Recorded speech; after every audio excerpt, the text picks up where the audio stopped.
Welcome to LeFilmNation. Our podcast is about filming, business, and gear. On today's episode, we're going to be discussing a cool piece of gear every videographer needs, and later on, the fourth part of our series on post-production. Let's get started.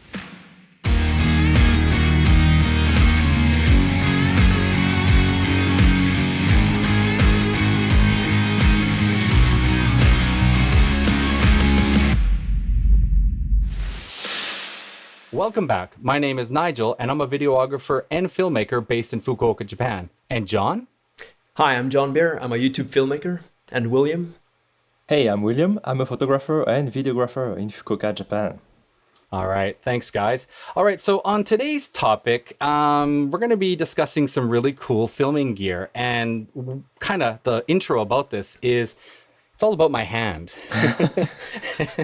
And basically, I have a problem, and it's called TFCC. And about 10 years ago, I was helping a friend of mine move, and I got it crushed between a wall and a couch. And that little ball on the corner of your wrist that we all have, the cushion underneath it got kind of crushed.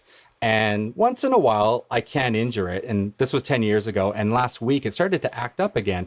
And it got really, really, really sore. And now I can't move my hand. And I just got a steroid injection to it today. And so I got to be really careful with super heavy gear. I'm kind of concerned about this for the future. And I got to take health seriously. I'm not as young as you guys down there.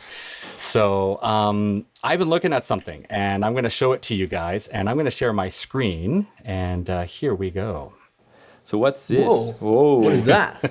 Oh, you're getting serious here. Wow. That's looks like a jetpack that Boba Fett would be wearing. This is basically those jetpacks that you see those guys in Dubai flying. I mean, it's the same thing, really. Right? All right. So the company, if you guys don't know who they are, I actually bought a Steadicam from these guys, and they're called ProAim, and they're actually based out of India, but they do have like actual products in Canada and North America. Okay. And so there is a little history about these guys, and they kind of make like middle range gear. How do I explain it better? like not high end, super expensive. Yeah. Kind of like good quality, but reasonable. That's what and they kind of copy right? a lot of the main manufacturers. They take their it. ideas and they do copy it. So it is a bit of a spin-off product. So something to think about there. It's kind of like a Godox, right? Yeah, it's like Godox. So the whole idea of this system. So can you describe it? Can you describe it for people who don't see the image, are just listening to the podcast? Basically, you got yourself a vest with lots of waist and chest supports with rods behind you. And then on the back, you've got a large pole that comes above your head. It shoots out over your head, and you have a tension wire or paracord. Usually they use paracord, which is the same as parachutes. And then you have a clamp or a clasp, and that goes on to either your gimbal or your handheld rig or whatever you have. And the tension is set to exactly how much you need. So if you need to pull down on the camera, you can pull down on the camera, and then it'll stay in that position. If you want, you can lift it up, and then it'll go into the system, and then it'll hold that position. It's a big vest that helps you hold your camera without you having to bear the weight with your hands, basically. It's dangling. Bear the weights with your waist instead. Yeah, it's dangling in front of you, basically, and you can choose the height of the camera by just pulling on the string. You know what? Cool. If I bought one of these, I think I would just try to make my camera as big and bulky as possible, just to like just be the guy who shows up on set, be like, say hello to my little friend. Totally, you need to justify it, like so. You put the screen, you put the recorder, you put everything, you put the matchbox. If I showed up with this vest and just the camera that I have now, people would be like, "What's up with you? Do you even what are you lift?" doing?" I mean, but the thing is right, if you do any filming, say over 2 or 3 hours, it gets hard, and especially when you're doing this like handheld look and you have a big red camera with, all the monitors and things like that, it gets pretty insane. Yeah. But even a small rig like we have, like it can get like 2-3 kilos, right? Mine is 2 or 3 kilos, so you can't hold that for 4 hours without hurting your back, Yeah. And it is, a longevity game. And if you do want to be doing this more and more in the future, I think you got to be careful. I have a friend of mine, he kind of blew his back out, and he was a gimbal guy in the Philippines. And he said he had to go to a doctor. He couldn't work for almost 2 weeks because he was always on a gimbal. So, eventually your back does wear out. So this is a YouTube video, and I will sort of overlay the video. So we're going to take a look at it. Yeah. And this kind of gives you an overview of what it looks like. Yeah. And so again, you're able to adjust up. Yeah, raises up the camera. Yeah. And then here's some other shots of him putting it on. Yeah. Yeah, seems pretty straightforward. Yeah. But this one is from a different manufacturer, I guess. It's the same this one. one is the Same one. Okay. Yeah, ProAim. He actually is a big YouTuber, and then he's kind of being used now to promote their product. So he's, But look at this dude. I mean, he's still rocking the handheld look. Yeah. But he's got all that support. Oh, he's got an incoming phone call. Hey, not a problem at all. He's able to, take That's that cool. phone call. Okay, that's smart. I like this. This sort of makes the case for me. I'm like, okay. Yeah, I like the fact that you don't have to drop your camera, put it on the table or on the ground. Even worse. Oof, God forbid you put it on the ground. Yeah, especially if you're in a sandy area, where the ground is very sandy. Where there's sand blowing all over the place. Here he's actually rocking it gets everywhere. He's actually rocking the what do you call it? The shoulder mount style. Yeah. So you're able to produce the shoulder mount. Now here you can see he's got this little bendy thing up above. Yeah. Sorry, I forgot the name of it. It basically allows it to look almost like a gimbal, and so it gets rid of the y-axis, so the bobbing up and down. So as you're holding it, when you walk, right? So this thing has many utilities. It's not just to reduce the weight, but actually it steadies your camera as well. It's like a steady rig somehow. Yeah. And also when you're walking, your hips, because you are hooked into the system, your hips are going to be moving the whole apparatus. So if you get that extra part that has, I forget the name of it, but the dipper thing, the spring thing, as you're walking, you're holding the camera, and then it's just it's reducing that up and down motion, so you're not getting any jitters. There's some videos on the internet that shows sort of like before and after and stuff. So that's so cool. And let me ask, it's fully like, how should we say? It's fully analog. Like there's no electronics in it. Oh, it's It's just zero. motion. It's mechanical. Mechanical. There we go. That's the proper word. And also too, there's a spring inside. There's a coil. So if you do need to adjust the spring, you can take out the red one and then put in the blue one, which is a lower kilogram. So it's like something like 3 to 8 kilograms. The red one does bigger ones. To dismantle it, it's going to take you around 30 minutes, they say. So there is a little bit of work involved if you're going to start changing the spring inside. But long shoots would be very easy to do. So seems like a pretty cool piece of gear. So I'm saving up. Yep. Very nice. That's Seems good like idea. a good investment for you. I'm going to save up my YouTube money. Sure. I'm going to make YouTube pay for it. So that's the whole idea. So it's about $1,000, but it's a business expense. And the wife has given me the okay for it. So she says, by all means, you should definitely have something like that. I mean, if you're going to say, this is for my health and safety, she's not going to be like... Yeah, for sure. And I mean, hey, it looks cool. Showing up at an event with that. Could you imagine that? Like whatever. William, you were mentioning one guy, he does he does interviews with rappers, and he's sitting down with the camera in front of him, and he's got this whole, the whole, so the guy does documentaries and stuff, and so he's walking around with his gear, with his rig the whole time, like he's living with them basically for days on end. And so you don't have time to just set up a tripod, set up a gimbal, set up this and that. So he's just walking around with his gear with the pole over his head and holding his camera like this. And even for interviews, he just sits down and then the camera is right there. It doesn't need to set up anything, like zero setup time. That works. So for documentary, I think that's what you can use a lot. That's a very good idea. Yeah, I know. I have to do next year I'll be doing more gym interviews and things like that. And it's hard setting up the sticks, the tripod in the gym. There's people walking by and I'm taping it off. I'm, hey guys, don't come through here. Right. So I'd rather just, film some trainers, and all of a sudden if I have to interview them, move them over to one area, put a light on them, and just stand there with the camera, ask them their questions. Once they're finished, move on. Next thing, film that. So portability is king when you're, working like in a gym, for example. So, So pretty cool stuff. All right, so that's it. What do you think, John? We wanted to excite you. John had no idea, by the way. We wanted to surprise him on this one today. So what did you think, man? I mean, like I said, once you introduced the phone as well as the gimbal movement, I'm kind of sold on it. Like having that extra support, sure, it's nice, but it's not something that I need right now. But now I'm seeing this as something that can actually benefit me for other reasons. And I've never been, I mean, I've dipped my toe into gimbals before, but I'm not a huge fan of gimbals. I don't like the lack of control that I feel. I feel like a disconnect between me. But I feel with this thing, you can have a steady rig, but still feel very much in control of where the camera is pointing. And if you need a quick pan, no problem. You got it. You could still rock the handheld look, right? Yeah. I mean, Yeah, the tension is exactly. there. So if you just put that tension a little lower, you could hold up your whole entire camera and be that handheld look. But if it's a little too heavy, you can just, raise Drop it it up a down little a little bit, bit, or I guess drop it down, and so there's a lot of different options for it. So It's for very sure. cool. yeah, for sure. All right, Best well, of save up, both boys. That could be worlds, your I next guess. little purchase. So, all right, good stuff. Good stuff. That's All cool. right, so I guess we're going to move on to the next part of our series, and this is the fourth part. And William's going to lead us into what we'll be going over on post-production. So go ahead, William. Tell us So about it. fourth part in our series is post-production today, and we have a lot to talk about.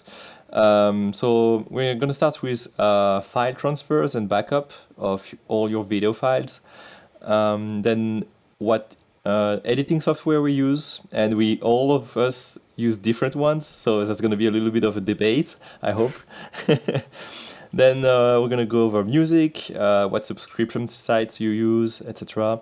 What's your workflow as regarding to culling, editing, color grading, all that good stuff. Then the formats you use when you export your videos. Then client revisions.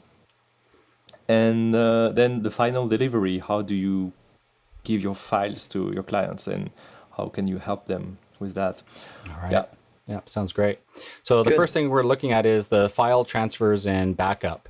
And I think, William, you've got quite a little system over there you'd like to discuss. So I think you should take the lead on this one. Yeah. Tell me if it gets too long or too complicated, because I'll cut you off when you need to. So I've had once before like losing my files. It happened to me, like losing files that I didn't store in many locations, maybe just one drive. And so I'm pretty scared now. So I've got this big, so it's not an external drive, it's called a NAS, so network attached storage. So it's basically like an external drive, but that's on the network, not USB. So it's on the gigabit network, so connected to my PC, and I can connect to it with any computer that's on the same Wi-Fi network or the same LAN network. Okay. I can connect to it remotely from any location through the internet.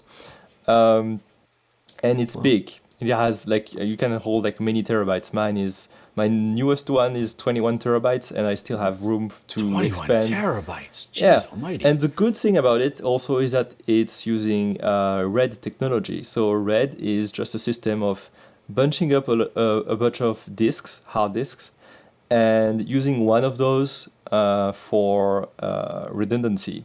So to have like a spare. So for example, I have 3 disks. One of them is you can't use for storage. Like one of them, the space is lost kind of for redundancy. So, but if one of those disks fails, I can just swap it with a new one, and no data is lost. The data is going to be reconstructed thanks to the way it works. I don't know. I'm not like so technical. Yeah. But basically, you just have your capacity is equal to all your disks minus 1. So if you have 5 times 12 terabytes, for example, that would be 60. You just one of them is going to be used for parity or redundancy. So you can actually use. How much are we talking for 48. something like this? What kind of bills are you dropping on this one? It depends. The first one I got was $1,000. All in all, for like the 4 drives that are inside plus the NAS itself, the machine itself, and it was only 10 usable terabytes. Right. And my newest one actually has 8 bays in it, so I could put up to 8 drives in it, and I only use 3 for now, 3 times 12 terabytes. Yeah. and that gives me actually 21 terabytes of usable storage. And I can expand up to maybe 60 or 70 terabytes if I want to. Anyway, so that's my main storage solution for and my main archive solution for video. So my process usually when I come home and I have all my drives, my memory cards and the Blackmagic SSD, I just plug it in, I copy it on my computer, which has a 1 terabyte SSD. So that's for working on the project. I want a fast drive. That's obvious. I copy it so on the computer on the 1 terabyte, and then I also make a duplicate on the NAS drive on the big storage. So I have 2 copies, one of which is failure safe. So that's all. So that's kind of safe. I can't really use. I use also a cloud solution for my pictures. Because pictures don't take that much space compared to video, but I can't really do that for video. I see.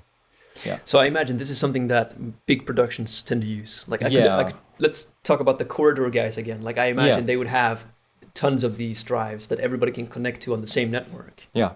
So it's it seems to me that it's optimized for like team projects. As well. Yes. It's I've done that in that perspective. Like I've had interns before working for me, and so obviously it's easier to have everything on the same drive. That's also a solution I set up in my previous company.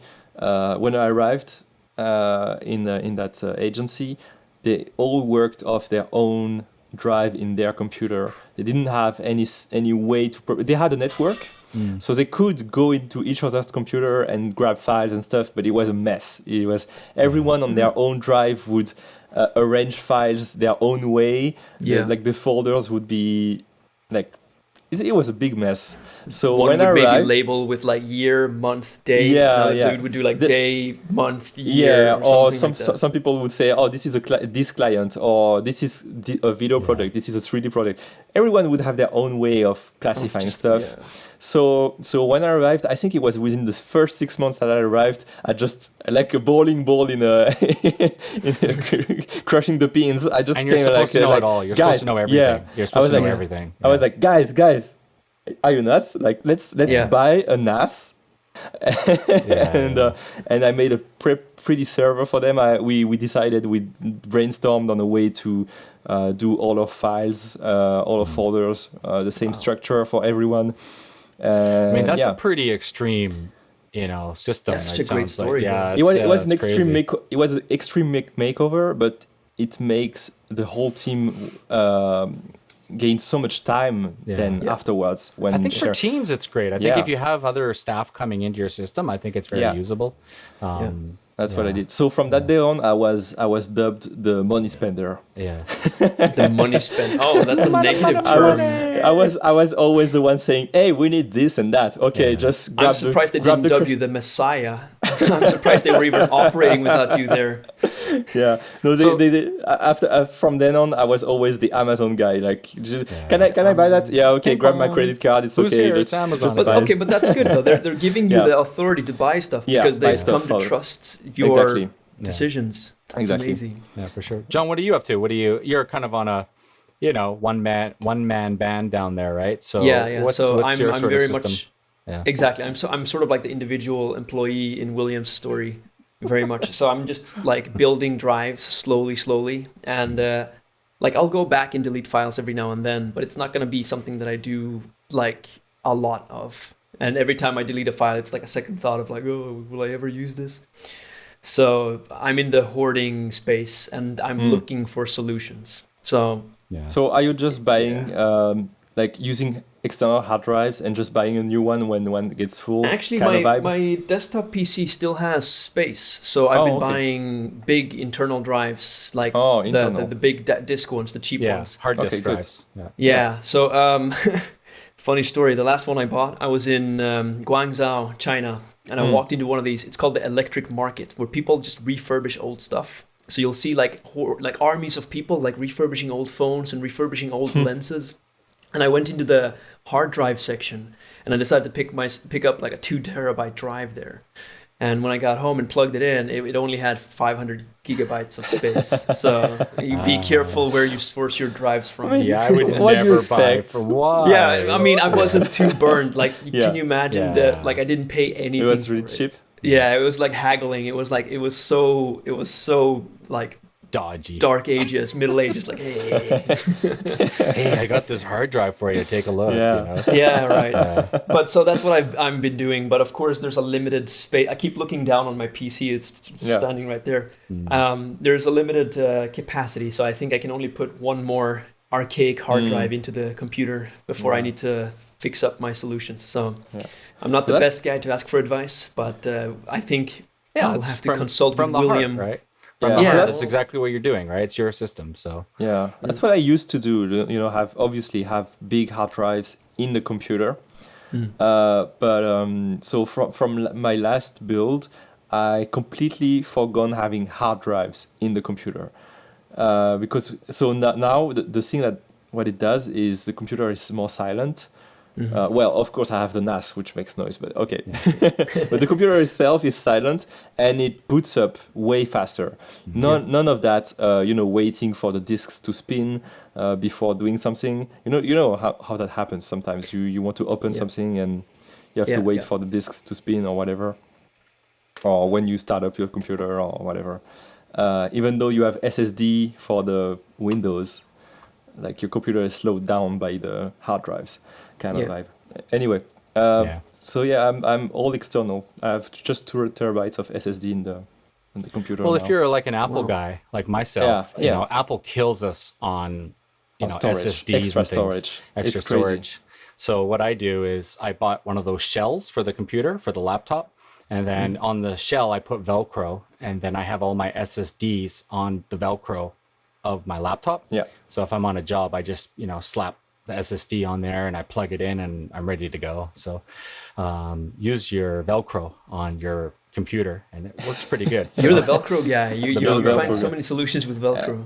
And so you're way more portable than us. Then your workstation is really your MacBook Pro, right? Yeah, basically. But Okay, what I okay. do though, I'll go over mine really quickly. So I'm on a job. We'll do the scenario thing. Yeah. We're on a job, but you're at the hotel for 5 days and you're filming drones and all your Micro Four Thirds, all that stuff.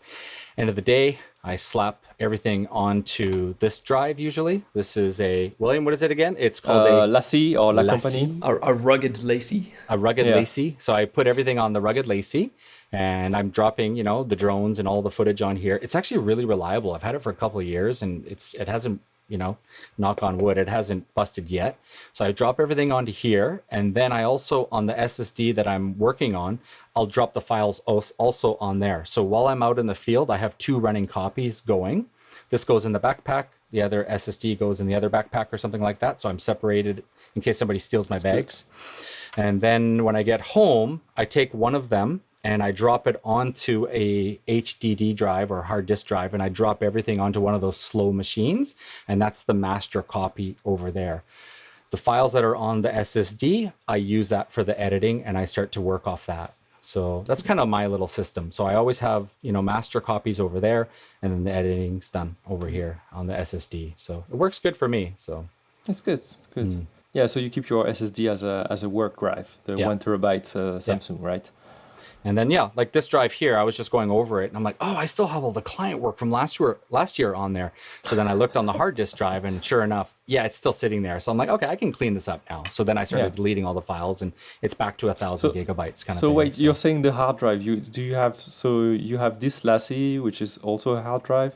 How much is it? Like how this one big? is, I believe, 2,000 or 1,000 gigabytes, I think. Okay. And then my hard 2 disk drives are 4 plus another 2, so there's 6 terabytes, and then 2 SSDs is another 1,000. That's 8 plus this one. So I have 9 terabytes in my possession, ready to go. So, yeah. William, I have a question about the NAS drive. So if you're running, can you run software off of it, or can you just use it for storage? You can. So, you're running software across the network. It depends. Well, those machines have some kind of like custom Linux distributions made by the company who makes them. So, for example, I have one Synology and one QNAP. Those are two brands which make NAS.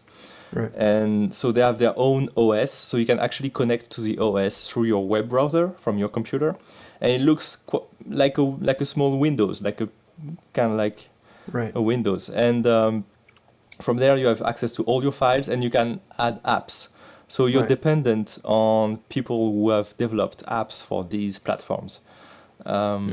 But you have pretty much everything you need for if you were to run your own website, for example, on that. I wouldn't recommend that, but you could run a PHP server on your NAS. You can run a FTP server for files. You can share your files to your friends from your NAS. And the good thing is the NAS stays on 24/7. Yeah. Right. I never shut it down. Cool. But I imagine you What's run the- most of your software from your internal 2 terabyte drive that you have in your computer. Oh yeah. Yeah. Oh, that's what you were saying. Oh, okay. No, okay. I didn't No, but I understand mean, your like, question. I was asking if you can, but now I'm asking, what do you do? You were asking. I didn't get your question first. You were asking, can I use the files that are on the NAS for video editing, right? Yes. Yes, I can do that. No. You understood my question perfectly. I was asking if I can run software off the NAS. So if I had Premiere Pro on the NAS. No, you can't do that. You can't. Okay. You can't have Because it's Linux, right? Yeah. You can't have those software. You can just have like some apps who do like PHP or whatever, Right. And backup apps and that kind of stuff. Right. So you can never be completely free from internal drives for the purpose of running software. No. You can. So for software. So what you can do, what you can do is use your software on your computer, run Premiere on your computer, and using the video files that are on the NAS as live video for your project. Yeah. You can edit off of it. Yeah, you can edit out of it. Yeah, for sure. It's just going to be a little bit slower than using a SSD, obviously, in your computer, obviously. Right. Those SSDs are just so sweet to play with. They're just so easy. Yeah. They're just, and by the way, you can drop them from 30 feet up. I've seen YouTube videos. Potato Jet did one. He dropped it 30 feet and it still works. So yeah, I imagine SSDs are just going to get cheaper and bigger, and they keep getting cheaper. Like having the solution that you have, William, is very cool and very sci-fi to me, at least. But I also imagine that as SSDs catch up, I'll probably just buy bigger SSDs and add SSDs as I need. Cameras just going to have built-in SSDs eventually? Wouldn't that be the way to go? Like they'll just have it ready to go. It's just, Bro, you're going to have an SSD in your brain and then everything is inside you. That'd be pretty cool. Pretty dope. Yeah, for sure. All right. I think we killed the. Yeah, we spent a lot of time. We spent a lot of time on I'm going to be backup busy and editing out files. this part. No, I'm just joking. No, it's good. It's good information. It's good fun. I think viewers will enjoy this part. All right. So coming up next is the editing software. The debate. The debate starts. Round one. In the right corner, our first editor raves about Final Cut Pro with its ability to use MacBook Pro's trackpad. But is it worth the exuberant price tag that Apple makes him pay? In the left corner, our second editor, William, is obsessed with Davinci Resolve's masking color grading tools. But with its lack of community support, is it worth it? Come at me, brah. Round two. What's this? Another competitor has shown up in the editor dome? On the right, our third editor, John, who is glued to Adobe's subscription service with Premiere Pro, along with its backbone of plugins and tutorials. With its dedicated community support that you will need since it crashes all the mother effing time. Fight. The debate starts, and we are all different users, and I'm a Final Cut Pro guy. John? I'm a Premiere Pro guy. And I'm a Davinci guy. There it is. The debate starts. Final Cut Pro, absolutely love it. Runs great on my MacBook Pro. I can pinch, I can zoom. It's ProRes. It's fast. I can render and edit at the same time. There's no lag. Exporting is awesome. Really like it. Once in a while, I have some problems. The I've maybe had a the software crash on me, but other than that, I've been loving it, Final Cut for a couple of years. Right now they have a 3-month free trial, so you can get 90 days for free. So you can try it out. So that's pretty cool. Nice. John, go ahead. Tell us all about the lovely things of Adobe. Well, I would say also, just to add to you, just to pimp you up a little bit, Final Cut is also cheaper, way cheaper than Premiere Pro. Yeah. So Premiere Pro is a monthly subscription thing, and you can't help but also get a bunch of software along with it. So I could say I'm the Adobe Suite guy. I have Photoshop and all of those things that come with it. But if I'm going to be completely honest, I use Premiere Pro pretty much like 99% of the time. So whether or not it's worth it for me, we'll see. For my current yearly subscription, I got a pretty good deal, so I'm sticking with it for now. Yeah. I know I'm not making my case very well here. The debate is like I'm excusing myself. So in your case, you're paying for the whole suite when actually using mostly only Premiere. That's what you're saying. Yeah. But the cool thing is I am branching out to the other apps slowly and slowly. So I am introducing After Effects and Photoshop to my, that's cool. different projects as well. Yeah. So having that option is huge for me. Yeah. But as for Premiere Pro itself, I think it's pretty much the same as Final Cut, to be honest. Like, I think there's a lot of, like, you watch a tutorial on Premiere Pro and you watch a tutorial on Final Cut. It's almost the same. You got like the same tools and everything. There's even this guy, Color Grade Central. I love He made this color grading video. And I remember, Nigel, you sent me a video link to the Final Cut version of it. But he made the exact same video for Premiere Pro. Yeah. And it's almost like the audio was even recorded, like it's this identical audio almost. He just changed the visuals of what software he's editing with. So that kind of makes my case. Like really, like I don't know what Premiere Pro offers that Final Cut doesn't offer, but I do know that this is what I'm used to, this is what I'm comfortable with, this is what I'm fast with, and this is where I've sunk into. So I've also spent a lot of money. high. You guys know I spent a lot of money on plugins, right? So I know my plugins inside and out. So it's like I need a zoom in tool, and I'm just zooming in and I'm panning, and I don't even have to keyframe. I'm just putting a plugin to pan and move my shots around. So it's pretty killer. So that's another thing I really enjoy is just the sheer amount of people using the Adobe Suite means that there's so many tutorials and so many plugins.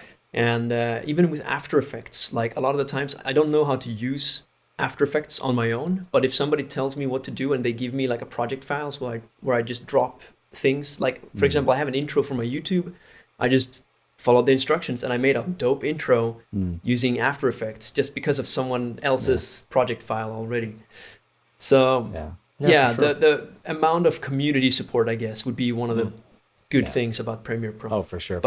I totally that's agree. it for me. I think the 2 points that you brought up are true for Final Cut and Premiere, that you have a lot of plugins, a lot of community support, a lot of tutorials available, which is the only thing I would be that I don't like about Davinci.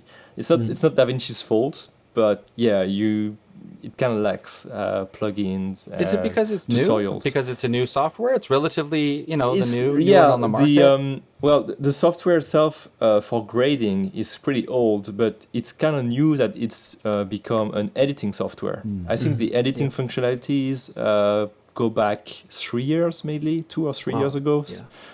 But before that, it was only a coloring software. Right. Color grading software. That's why. But you're getting more and more. Actually, I found a website called Motion Array, which is the only website where they're actually giving, that I found at least, where you can actually find plugins and templates for Davinci. Because it's very easy to find templates for Premiere Pro, right? Animation templates, titles, all that good stuff. But I've struggled to find that for Davinci. But finally, Motion Array is pretty good stuff. For me, I would say, just like Final Cut, it's also very cheap compared to Premiere.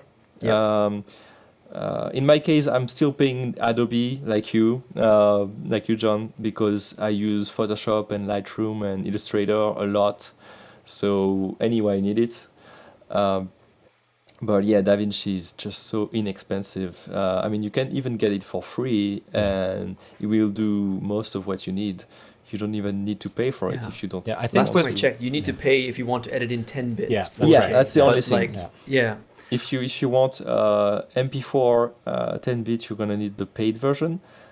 But other than that, I mean, you can even edit B-roll on your Davinci. So if someone sends you B-roll and you don't know what to do with it, you can always grab Davinci for free. I actually installed Davinci and started playing around yeah. with it, and you I actually tried it. it already? Yeah, I Oh, put cool. I put some files in and started Good. playing with it, and I was lost. I was like, oh boy, I need to actually go to YouTube and start from the beginning. You know, how do I cut? How do I do this? And the integration was a little bit different. It just the tracking pad doesn't work as fast compared to Final Cut, so it's still very heavily mouse oriented. I found, so it wasn't pinch and zoom and move and swipe and using fingers and stuff. So for sure, yeah, it's you not need a Apple. mouse. Yeah. It's not Apple. Yeah. I think it's the most different thing between those three is mostly user interface. It's not about anything else and user experience. And in terms of Is it functionality, correct of me to say that Final Cut is more like Apple oriented? Yeah, for sure. Yeah. Well, it's made by Apple and it's only available on Apple. So and so it has the same mindset, I guess, of like things that you can do quickly and intuitively, but you can't really go deep. Like, I mean, at first glance, at least, you can't really go easily, like deeply into all the details, you know, that you would want to, and maybe you need plugins for that. Yeah. That's where the Color Grading Right. Central, they've really hammered it out. Now we can start doing tracking on the face now, masking, and actually pretty tracking the face now and things Yeah. like that. So I was showing it to you, I think, one day. I was like, check this Yeah, out. I yeah. can finally do what you do in DaVinci. And, Yeah, exactly. Yeah, so now I'm actually color grading, like, you know, vignetting on the sides only, and I'm masking it out. And, you know, that car, I want, you know, that color, but the background, I want to fade it off a bit. And so I'm starting to mask a lot more now. So I'm quite it's impressed. actually- Yeah, masking is the game, you know, like it's, and so with that plugin, it actually looks like DaVinci, right? Yeah. You have the same same power almost, Yeah. I think his name's pretty cool. Devin Riddle. Something Riddle is his name. I'll put a link in the description for you guys. Yeah. But if you're into color grading, it's one of the best places to learn. Yeah, for sure. And their Facebook is amazing. They do great stuff. So, all right, guys, that's the debate. That's all we can go into. We can't turn this into a political, you know, punching bag, because I mean, and we can't maybe we should give a bit of a takeaway. Like, if anybody is not really into the game yet, which one would you like? If somebody came to you and they're like, "Hey, I want to get into video editing," what would be the software you'd recommend? Because for me, I would personally probably not recommend Adobe Suite, because it's such a huge cake, you know, and you're just wanting to take a tiny bite out of it. Yes. So probably I would say DaVinci because of its free version. But what do you guys think? Yeah, I think, like you said, like if you're not already invested into the Adobe Suite, if you've never touched it, I would say good for you, because you're not accustomed to it. You're not drugged on Adobe, so don't get into it. It's like tobacco, you know, you can't get out of it. But anyway, I think with kids, but yeah, you have but the young if- generation. if- Oh, sorry, go ahead. Continue on. But if you're just starting out and you just want to try, if you're on Mac, try Final Cut, and DaVinci, if it's for free on Windows. So I mean, just try that if you've never Regular tried Final editing Cut before. is free too, as well, right? The It's Pro version you have to pay. But no, you have to pay no matter. You get 1 month Anyway, for free, okay. but they Oh, increase 1 it to month. 90. So, but a Okay, lot of I see. people, what they do is they have iPads and then they use iMovie. And so I have Yeah. friends who were Okay. 12 years old, and she's making movies with her iPad and then importing it into iMovie. And from there, she learned for years on iMovie with an iPhone and whatnot. And she won a film contest for teenagers just using iMovie and things like that. So, you know, the best camera is the one you have in your pocket, right? So she was able to edit with iMovie. And then from there, she learned Final Cut, and now she's using Premiere Pro. So, you know. Premiere Pro, I'm surprised. Yeah, that's her school. Her school is a digital arts school, and that's what they all use is Adobe. Yeah. So Yeah, that's I what guess- she's using. Yeah. Adobe tends to have a pretty strong iron grip on like the educational sectors. yeah, that's and true. the That's industrial. true. Yeah. Yeah. They have partnerships with schools. They have very good deals for students. Yeah. The school I learned at, when we enrolled in the school, they gave us a free license for the whole suit There you go. for all the students. Yeah. Wow. So that's pretty. That expires pretty big. in 2 years, so then you're hooked. No, it doesn't. It doesn't even expire. I can still Whoa. use that code today if I want to. Only it's like the old suit. Obviously, it didn't upgrade. Yeah, but I didn't upgrade it. I still have that code. funny. And anyway, Yeah. but Cool. but yeah, if you're already in the suit, that's going to be the takeaway. If you're already in the Adobe suite, just try Premiere. If you want something free on Windows or Mac, just use Davinci. And if you're really into color grading and you want the best tools for color grading, just like go with Davinci. Speed cutting, Final Cut Pro, man. Yeah. It's speed If you want to be cutting, like super fast. Boom, boom, Yeah. boom. Yeah. You can go Yeah. so fast in Final Cut, so fast. The keys Yeah. work so well. The cuts and all the hot keys and things. It's just so fast. So it's really I good. guess that's the main point of Final Cut, I Yeah. think. Yeah. All right, moving on. Next part is going to be music. You got your movie, and now you got to start getting your music. We talked a little bit about it in pre-production, but now you actually need to get those files and you need to start working on things. So I'm going to start it off. I'm going to share my screen, and the first site I'm going to be promoting is called Pleasant Pictures Club. And I found out about these guys last year. I did a whole entire set of videos with these guys. Love their music. It's two guys in Utah somewhere, and they have the weirdest music you'll ever hear. Their descriptions are hilarious. I mean, it's here we go. This peppy hip hop track features the catchiest whistling melody you've ever heard. Did you ever heard? And so they're just wacky guys, but I really like their music. It's for really off the wall, like weird music. So it's not typical corporate style music, but you can find things, like that. And it's all produced by just two dudes. Yeah, two dudes. Wow. And if you That's cool. talk to them on Instagram and things like that, and you use their music, they'll repost you on their Instagram saying, check out this cool video and stuff. So, Yeah, that's nice. Yeah, they're really cool guys. So definitely, this one's $19 a month, and I haven't stopped my subscription since December. So I like them. They're good. All right. What does the subscription cover? I think that's important to mention. So basically, Does it- $19, you're good to go. You can use all the music you want from them. For commercial, TV, broadcasts? Everything. Absolutely Okay, wow. everything. So I don't think there's any limitations. I think it's just basically you can't download it unless you have a subscription. And then once you have it, you don't need to worry. You never get copyright strikes. So Okay. yeah. So Cool. yeah, good stuff. That's a good benefit Cool. because, I'll talk about it when it's my turn. Yeah. I've listened to it before. I think you've sent that to me before, Nigel. And it's really cool music actually. Yeah. Really good quality. That doesn't feel like generic music that you hear everywhere or whatever. It actually has personality, Yeah, it's definitely got really personality. good. They've got Yeah. some like campfire music or something, and it's just, you hear it and it's just beautiful guitar riffs, and it's just so unique. I used it with samurai sword making stuff, and it was just the right music. So yeah, I really like it. All right, next one is going to be Soundstripe. They're one of the top 3, top 4, top 5. They have a lot of really cool artists, and they've got quality music, good artists. And another good thing about their music is you can really, really like strip down the music. So on this left side here, you can go into the moods, the angry, maybe you want to go angry with a pop or something like that. I have no idea, but I love the way you can can search. You choose the most unlikely combination. angry pop. Only 2. I'm literally just pushing random buttons, but yeah.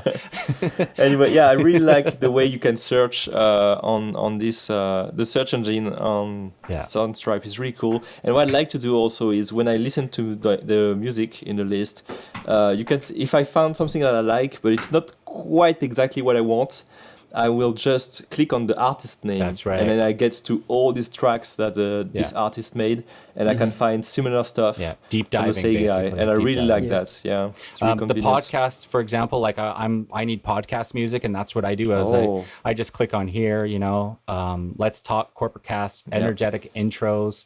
I like this style of album cover where I can just sort of like, okay, I'm scrolling and I see, okay, inspiring cinematic, or something like these that. collections, right? Oh, playlists, yeah. Playlists, that's really cool. Spring cleaning. Okay, cool. All right, so that kind of gives me inspiration when I'm out there. An important thing is if you're dealing with your clients, this is really, really cool. The $15 covers your client work.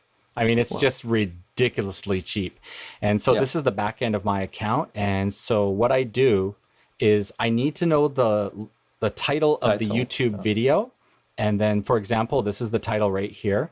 And then once I add the license to the title of the YouTube video, the licensing is done. That's it. So that's... Is there any delay there? Once you upload the video, is it cleared immediately? It's cleared immediately. Yeah, I haven't had a copyright strike issue. I've had 0 issues whatsoever. Yeah, I mean, So, yeah. works right away. Yeah, it works right away. What a little word of advice is, if you don't know the title of the video, I just make up some title. I'll just call it like, our podcast video number 4. And if I don't know the title, it's okay. I can basically just push the button on the right here. It says license again. I push that button, and then I just reissue the license to that song. So once the title is selected, you can update it. And this is really great too if you have playlists. The playlists allow you to create a playlist for your clients. So, for example, if you go to My Music and then My Playlist, you can probably see, here we go. I was doing Canada, Joel's wedding, and 21 Day. So what I do is I actually make a playlist, and then I send this to my client. I hit share, and I copy the link, and I send this to my client, and then I let them listen to the music to make sure I'm on the same track as them. And then if we're listening, I might say, look, I will download it. So I might actually push the little ... And then it'll say download watermarked, and it'll keep saying, soundstripe.com, soundstripe.com. Damn, you're teaching me stuff here. I've been using Soundstripe, but I didn't know about this feature, and I've been doing my lists of music manually, copying the URL, putting that in a text file. No, my friend. Oh my god, I feel so dumb. There you go. So again, make these playlists for your clients. They will think you are the bomb when you show up with your playlist. Even if you're in a meeting, really you might just, hey, got a Bluetooth speaker? Let's put it on the table. What do you guys think? And they're like, yeah, I like this music. This is cool. But that's pre-production. Now we're in post, so you need to look at your licensing and all that kind of stuff. Okay, so boom, bada bing, that is mine. I think, John, are you going to move on next to the presentation? Yeah, sure. Yeah, I'll move on to myself. Okay. So for me, I'm more focused on the individual creator side. So for me, I've been using MusicBed for a year, and I like it a lot. One of the main reasons I like it is because the selection of music is pretty much the same as Epidemic Sound, which is like the hot platform for all the creators. So you can go to playlists, and it'll load up a lot of good playlists, but it'll also have, like, if you scroll down, you'll find the playlists for certain creators. So like if you like, for example, let's see, here's Craig Adams. If you like Craig Adams music, you can find all the music that he likes and that he uses. Oh, that's cool. So that's a cool thing. So this is very good for like the individual creator path. And that plays into the licensing as well, because you pay $100 for a year, and for that you can use all the music for your own channels that you've presented to them. So you present your YouTube, your Instagram, all your socials, and then they're all cleared. The downside is it doesn't cover client work. So that's $100 a year, which I think is cheaper than Soundstripe at $15 a month. $15. Yeah, it is actually. Yeah. But it does have the limitation, of course. Yeah. And So the music selection is awesome and high quality, and you can find most of these tracks on Spotify as well. So these are like really like well produced music that people actually listen to. Wow, that's cool. But so the what downside, do you do for client work? So what do you do for client work? Do you have to pay extra or? Yeah, for client work you can license individual songs. Oh, I think it depends on the song, but I don't think it's too pricey. I think it's like less than 50, more than $20. Per song? Like that. Per song? Per song, yeah. Oh, okay. Yeah. So I anyway, think for individual content, I think it's fantastic. I think if you're a yeah, YouTuber, for I think creators, this is great. YouTubers, Yeah. it's really good, really good. One thing I don't like, however, and this is something I've had trouble with, maybe because I'm a small channel, but I'll upload a song with the music bed track, and then YouTube will flag it before I hit publish. So it'll be flagged already. And then after I hit publish, there's going to be a delay between when it's cleared and after it goes live. Oh, that And sucks. sometimes that delay can be 30 minutes. Sometimes it can be indefinite until I email them and tell them, hey, the song is not cleared yet. Yeah. And I've had to email them twice already. So because of that, I'm exploring more options. And recently, this is the new kid on the block, Melody. It's an Melody. Australia-based company. I can't say much about the content that they have, whether it's good, because I just started checking out Melody. But they did reach out to me and ask me to be sort of a brand ambassador, to use their music for free, just to get the word out there, because they're really new. They started up like 2 weeks ago, something like that. But what I like so far is that the categories are very like in depth. If we go here to genre and then show all, you get a lot of categories. And That's good. That's good. I'm a huge fan of electronic music and sort of like synth-like music. Yeah. So it really helps to have more like specific categories, like chiptune. Like if I want video game music, it's right there. It's chiptune, right? Yeah. I can't do that with music bed. They could have even more in the electronic section. But Exactly. I'm Yeah, impressed, it's actually I'm quite impressed by limiting. the rock section. Yeah, there you go. Usually Surf rock. you have Yeah. rock. Rock. Everything is under rock. Exactly. I mean, what the hell? So this is one of the things that I've come to really enjoy, and That's this good. section here, World, I found to be one of their main That's cool really things. cool. For example, I have made a lot of videos in Japan, and so many times I find myself looking for music that fits like a Japanese scenery. Well, they have it right here. That's really So cool. on Music Bed, there's no way for me to find something like that. But I have, through like hours of searching, found individual creators that do make these sort of albums. But it takes a bit of extra searching. So Melody makes it easier for you. That's great. Okay, cool. But yeah, that's about it for me. I can't say more because I'm just starting out with them, but it looks promising. Are you confidently going to use them in your future videos, would you say? I used it in my latest video. Okay. I found a good track that really fits the speedy tone of that video. Nice. So I'll try to use them more, see if I like them. And if I really do like them and people ask me where I get my music, I'll make sure to promote them as well. One thing about all these music websites is you can cancel anytime, and the previous videos that you made, usually the music and the copyright will still stay together. Yeah, it's when you exactly. They don't cancel, you can't force use you. it for any future videos. So just so you guys know, in case you didn't know that. So you can cancel anytime. And also, there's so much healthy competition in this field now. I know. So I would recommend everyone to just keep their eyes open for new offers, because they are always changing their prices. Yeah. So don't get stuck with one platform. Sounds good. Sounds good. All right, William, All right, go ahead. William. It's all yours, buddy. Yep. So I have just one different. So I'm also using Soundstripe, like Nigel. And more recently, like I said earlier, I found another website called Motion Array, which I originally use mostly for all the plugins for Davinci and stuff. Let me show you that. Okay, so this is Motion Array. Yeah. And you can see you have everything for After Effects, Premiere Pro, Davinci, Final Cut, and then you have also music and stock nice. video, stock photo, stock music. Right. So I didn't dig very deep in the music thing, but I did use it for like very short jingle, like a logo, animated logo. The difference with Soundstripe, for example, is that you can actually find very, very, very short tracks that are like 10 seconds or 20 seconds for a little animated logo or little title. That's very convenient because it's really hard to find those, or you have to edit the music yourself to make it last 10 seconds. How do you do that if you're not a pro? So that's the one thing I could say that's very convenient.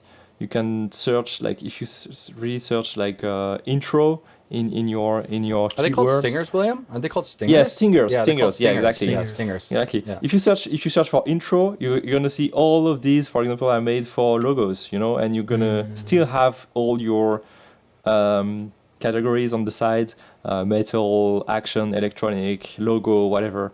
You even have a category for logos. You see? Yeah. Um, On the left there. so logos. that's really convenient. You have also sound effects. Cool. Oh, that's awesome. Stock video, stock motion graphics, stock photo. It's just amazing. All that's into one subscription. And the subscription is only 30 a month. I think. $30 a month, and you get all $30 that, a month. including That's the stock Pretty too. cool. What? Yeah. Including the stock video. Yeah, stock video, stock photos, stock that's crazy. music. Crazy. So this It's is a pretty sort of crazy. like one solution for everything kind of Yes. website. Wow. It's 30 really bucks. like, so it's called Motion Array, and it's really made for video editors basically. It's not just like music or just templates. It's all of it. I really can't see anything that I miss from here. Yeah. What do you know about the licenses? Does it cover everything or just individual Yep, creators? it covers everything, every client project, every. So they do say in their terms of use, I checked. Please don't. It's forbidden to hold, as in like subscribe for a month and download a whole bunch of stuff to use in the future. Yeah. So I don't know how they would actually enforce that. Right. I don't know really like how you They can. put a cap on the amount of downloads in the They 20 don't. days They or don't- 30 they- days. I don't think so. I've downloaded a lot of stuff. Yeah, but I'm talking even like in the thousands, beginning. like using software almost, right? Yeah, So- maybe. Okay, maybe you're right. Maybe you can't download like thousands of items in the first month, but it's basically unlimited. You download stuff. You don't even have to say where you're gonna use it or include the title or whatever, or link it to your YouTube account. Contrary to solutions like Epidemic Sound or Soundstripe, where you have to put the title. You don't have to do any of that. You just download it, use it, and nobody asks you any questions. Yeah. Okay. Be really, really careful. Yeah, that's good, William. Take off your screen there if you're done. But one thing you got to be really, really careful about is if you have a logo stinger, like a logo intro, and you're using a paid subscription website, when you go to cancel the subscription and you keep using that logo intro stinger, the next time you go to upload, you're going to get a copyright strike. And that just happened to me recently with Epidemic Sound.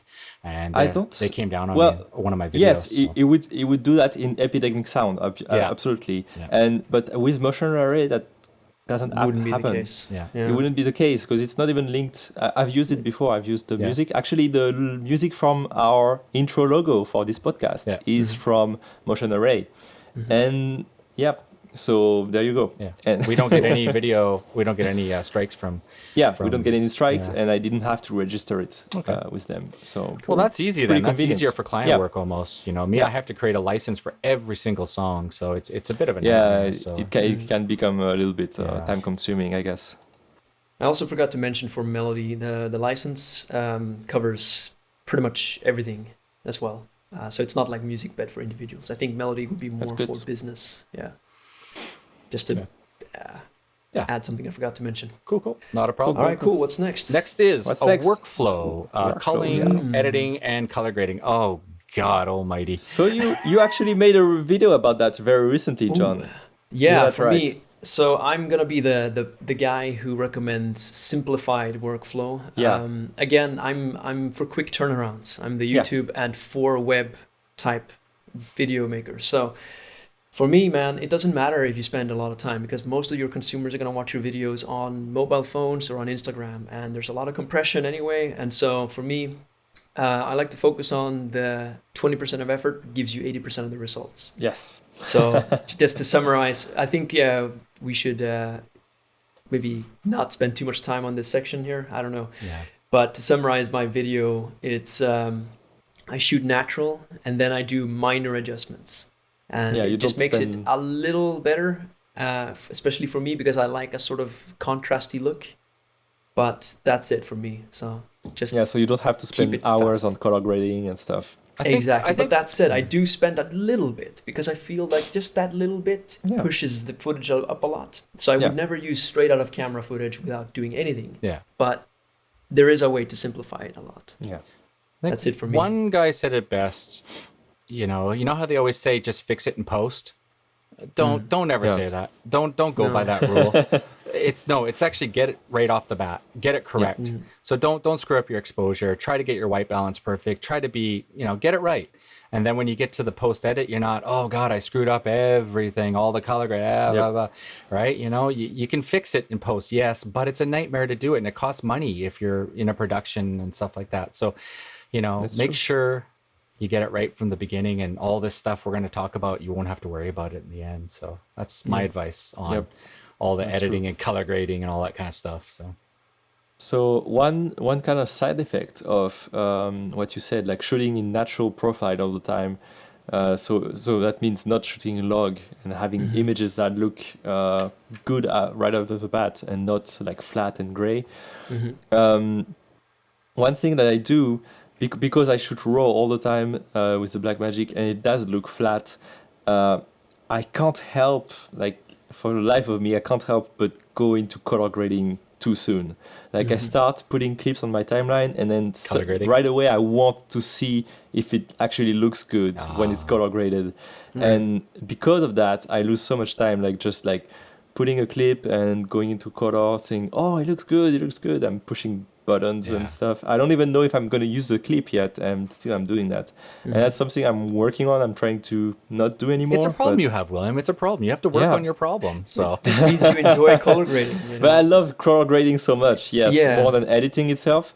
So it's a bigger problem even because the footage is log when you put it in the software. Man, we should team up. I should be your editor and you should be my colorist. Yeah, for sure. I was doing the same thing. I was doing the whole color grade thing. I got to get the color grade just perfect. Yeah. And then the computer lags down, and every time you edit a clip and micro clip it and keep cutting it has to render because all that color grade's on top. If you just do the story and the clips and you get it on the timeline, slap it on, then you put the basic color grade on, it's a good shot, you got it right.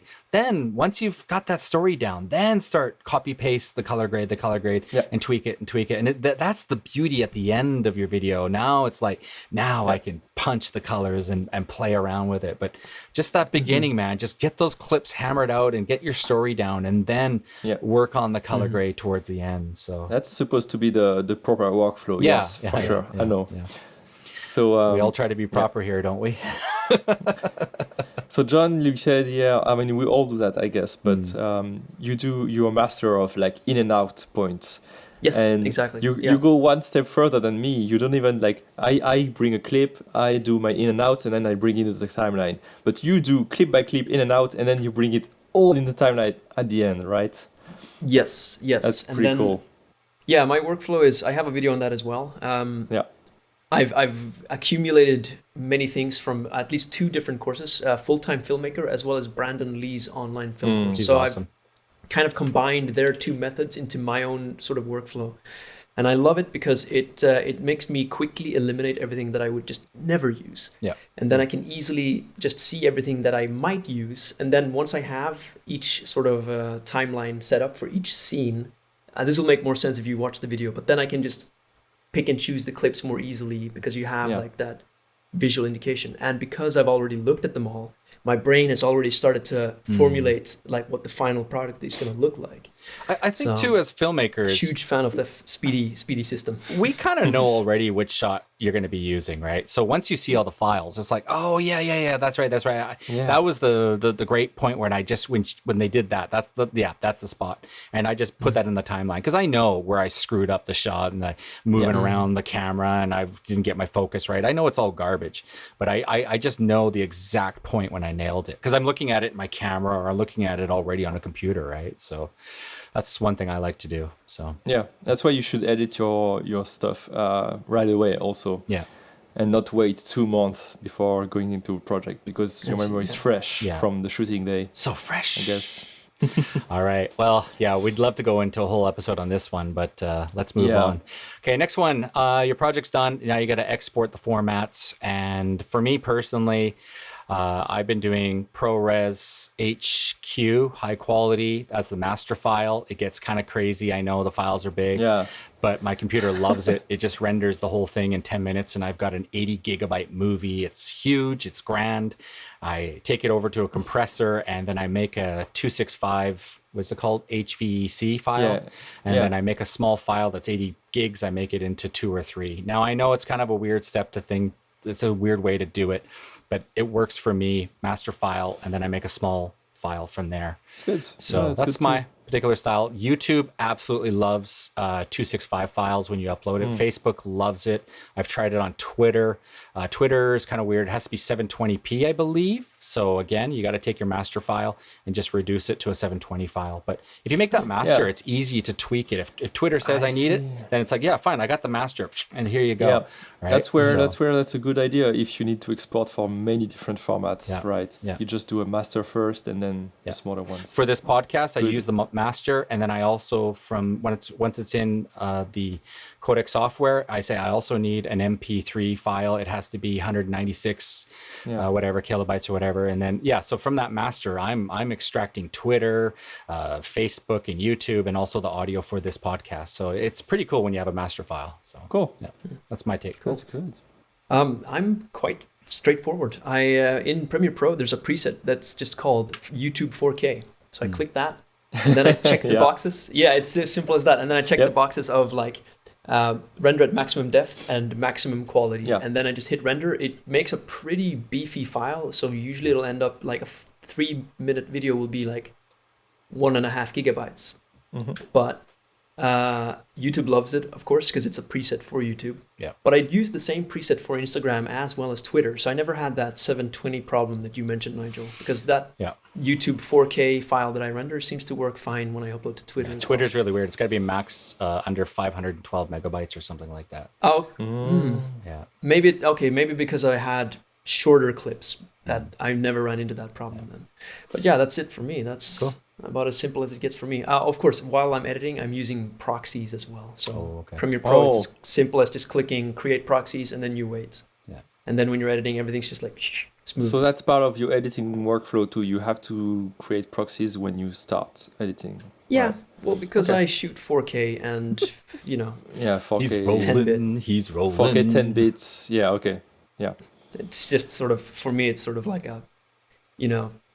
unspoken rule almost. I don't even have to mention it at this point. Just always proxies no matter what. For sure. Okay. William, go ahead. What are you doing there for yourself? So since I switched to actually in Premiere, I used to be in Premiere also, and I did the same thing at John, and now I also do the same in Davinci. You also have this YouTube button, so you have YouTube 1080, YouTube 4K presets, and then you also have H.264 master and H.265 master presets. So I mean, it's really easy. I just click those buttons. I might switch. I would just have to enter the name. Might switch to NVIDIA renderer because it goes very fast, and that's it. That's pretty easy for me with Davinci. One thing I wanted to go over. You said proxies. I used to. So that's one of the things that made me switch from Premiere to Davinci. Tell me, I want to hear this. Is when I started editing this video with 10 bits 4K, very heavy H.264 files. So one thing you need to understand is the more compressed your files are, like H.265 for example, or H.264, they're very compressed files. So that means they hold a lot of information. They are very good quality, but they are very lightweight in size, right? But that means they're very compressed. So when you need to play them back, your computer needs to do a lot of work to play them back. You need to uncompress it to play them back. Oh, I see. So that's why you need a very big CPU to do that. And that's why sometimes the timeline in 4K is very slow. You can't scrub around like crazy. There was a video I just watched today, and the guy was complaining about the new Mavic Air Pro 2, or Mavic Pro Air 2, I get all confused, and the 4K 30p renders in 265. Yeah, and he's pissed. He's like, I'm returning the drone because I can't even 265 play is 265 on my computer. And it's stupid. Yeah, he's like, I got a high-spec computer and I can't even watch the files on my computer. So I'm returning the drone, he says. So 265 for video editing is stupid. For export, for YouTube, it's really good. To keep it as a master file because it doesn't take much space. It's really good. But when you're editing, you can't play back 265. That's just crazy. 265 is twice more compressed than 264. Anyway, so that's Moving why back to William. that's why some file formats like ProRes or Blackmagic RAW are way less compressed. Bro, ProRes is they're horrible, man. It's nasty. It's so big, the files, man. Yeah, so that's the opposite problem then. ProRes and B-RAW, the file size are huge. Yeah, I know. Like one project for me usually is 100 gigabytes. Yeah. Like I shoot half a day. I have 100 gigabytes of files. I was what importing happens. all these gym videos from like small smartphones and rendering these little movies 4K. I looked at my SSD. I had about 8 movies, and it was 800 or 900 gigabytes. And I was like, how did this happen? Everything was just going ProRes 422 as my master file and stuff. So it got out of control fast. Yeah. So, But if you have a camera that shoots that records ProRes, or if you want to do your proxies in ProRes actually to have the best quality, so that's the opposite problem from H264. The file size are big, but when you play them back on your timeline, that's super fast because your computer doesn't have to uncompress the files. So yeah, that's why I love now B-RAW and working in Davinci. I can just 4K timeline. I just scrub around like crazy through hundreds of clips, and it goes like It's just crazy. But there's been studies showing between 264 and 265 on YouTube, and it just gets eaten alive. 264, the women's hair, it's like the 5 strands of hair are gone. It turns into like 1 strand. The guy showed 265. He's like, you could see 3 or 4 strands of hair. So once I saw that video, I was like, all right, that's it. Upload everything on 265 to YouTube now. So that's what I've been doing. Yeah, that's good. All right, moving on. We're going to go on to client revisions. Now, I've been a big fan of this company, and they are called Frame.io. Now, when you have to send the edit to your client, it's hard to do it just on YouTube. And so you really should start thinking about, and I'm just going to set this up for you guys here. You really should start looking at using this type of software. Hopefully this works. Just give me a minute, guys. So it's a software to upload your video, and your client can watch it and add comments, right? Yeah, that's right. That's right. Thanks for saving me there, William. Yeah, I'm just filling in. I'm just filling in while you for sure. find the sharing so, screen. Yeah, this is Frame.io, and they have a iOS, Android version, and then also the desktop. So one thing that's great is you tell your clients to download the iOS, whatever mobile version. So when you upload to this platform, they can access the movie in their smartphone, which is really... They can also just use the browser version. The browser version. Yeah, the browser smartphone, works everything. great. That's pretty good. Yeah. And I've been paying the service. It's cost money, but I absolutely love it. And it's just awesome, man. I mean, I could go on all day about this. Yeah. So I guess to explain to people, maybe to compare to YouTube, this would be like uploading a private YouTube video where you invite people to watch it, and then they can comment on specific parts of the video. And I have a clip just ready for you, John, exactly what you just talked about. So this is a video with some clients here, and I uploaded it. And my friend Craig here says, just give me a minute, I just got to move this. First exercise is bench jump or tempo, step up 40 seconds. You then have bench step up. He was typing really fast, I'm sure. Put 40-second bench step. I like the music. I like the video game. Click on them. So if you click on them, your timeline goes directly to it, right? That's good. That's For the Premiere Pro users, you can actually import this comment timeline exactly into your timeline. And so you can click on the comment precisely where he said, I like the music. You know what I mean? Right. Final Cut, That's really I think I have to export it, but I think with Premiere Pro, it's automatic or something like that. So there's plugin integration with Premiere Pro. Yeah. You can also do the opposite, right? Upload your video directly to Frame.io from your software, right? Yeah. Cool. I think Yeah. so. And then also really allows you convenient. to share. So now the client can actually download the file. So that allows them to get the final version, which that'll lead into the last part that we're going to be talking about. Yeah, it also allows you to stack multiple versions. I may not have it here, but you can stack multiple versions. So the client can actually see, many versions of your Of the movie. same project, yeah. So there you good. go. It's That's really cool. Frame.io. I think it is the only service you should be using if you're going to be using client revisions and talking with your customers and working on the edits and things like that. I think it's the only way to go. But it's $25 a month. So yeah, it's pretty steep. It is. So personally, I'm not using that. The reason is it's not as good, but it's almost the same. It's also included in my Motion Array subscription. Oh. Yeah, that's a perk I forgot to talk about. But yeah, it's not only video, stock music and stock graphics and all of that. You can also have the Frame.io style video review in Motion Array for $0 additional price. So it's pretty crazy. So yes, I don't have the integration like you do. I don't have, some functionality are a little less good, but you still have like the timed comments on the timeline.